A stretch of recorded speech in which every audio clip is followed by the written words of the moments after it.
everyone. Welcome to the first episode of the Stemp Show, covering current events and philosophy from a libertarian perspective. I'd like to start out with the segment called Don't Worry, the Market Will Take Care of It, where I go through some obscure function of government that people think cannot be done without resorting to pointing guns at their neighbor. Now keep in mind, this is not the only way this sort of things can be handled. In a free market, no one truly knows how an industry will be done. This is just an educated guess to assure people that things will not degenerate to lawlessness. The first one will be driver's licenses. The government has its hands in this in two ways. First, it has a monopoly on the driver's licenses itself, the administration of it. It has a monopoly on the roads. To handle driver's licenses right, we must first privatize the roads. And you can look at Walter Block's bibliography to see through anything he's posted on privatizing the roads. He's done great on it.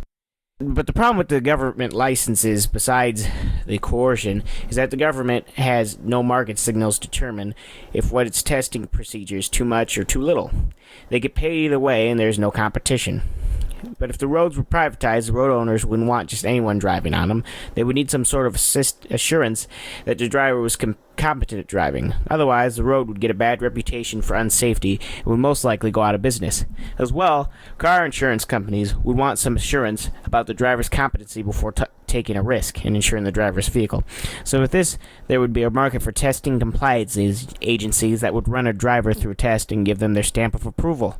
And to survive on the market with other companies, they would have every incentive to make the test as good at assuring the driver's abilities as possible, so the road owners and insurance companies would trust it.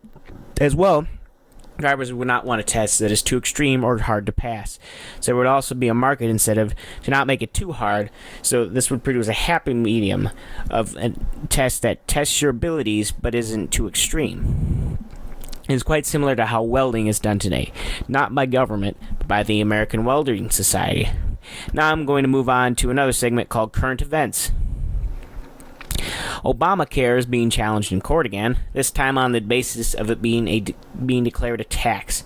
Apparently, there's this neat clause in the Constitution that says that tax laws have to start in the House of Representatives. The idea being that the House is most susceptible to public opinion since they are voted in or out every 2 years. Everyone is missing the point, though. Of course Obamacare is unconstitutional.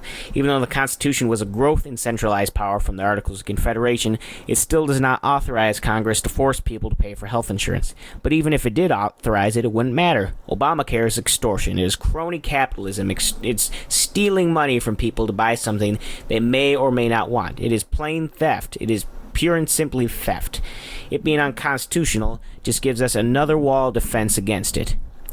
In other news, Ron Paul is now in trouble for pointing out the obvious about the Boston police state situation.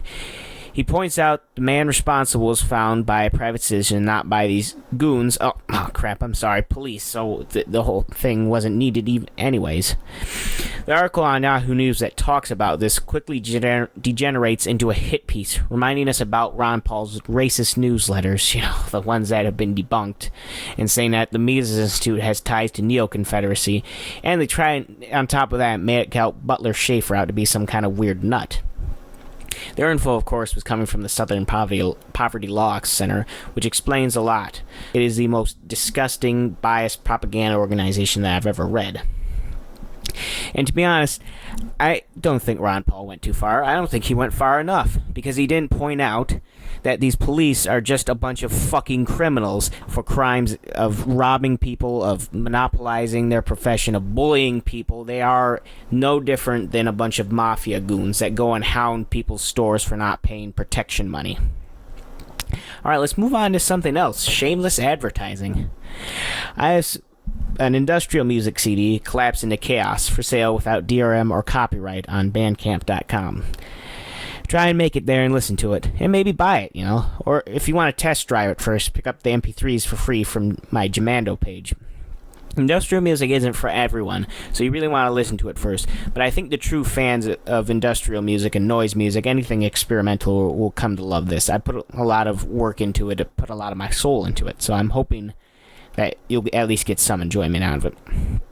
Now it's time for my next segment called The Free Software Moment. As you might have already seen on my blog, a lobbying group of Hollywood people tried introducing DRM into HTML5, which is the newest update to the web's, working language that all the web pages are built on. HTML5 would make it possible to view video and music without a proprietary Flash plugin, and you would no longer have to plug your nose and install Flash and install proprietary software, or pray to God that your installation of Nash is going to handle it correctly, which half the time it doesn't. But this measure of DRM will just put another anti-feature into something that's supposed to make our lives a little more freer. So I encourage everyone to go sign the petition on the Free Software Foundation's website. They will use this as ammo against the group to try and stop DRM. So please try and get on there and sign it. It's important for your freedom and for everyone else's. Well, that's the end of the show. So remember to check out my blog, my YouTube channel, my music and stories and all that. And if you like what you see, maybe leave a tip in the tip jar on our website, Good day, everyone.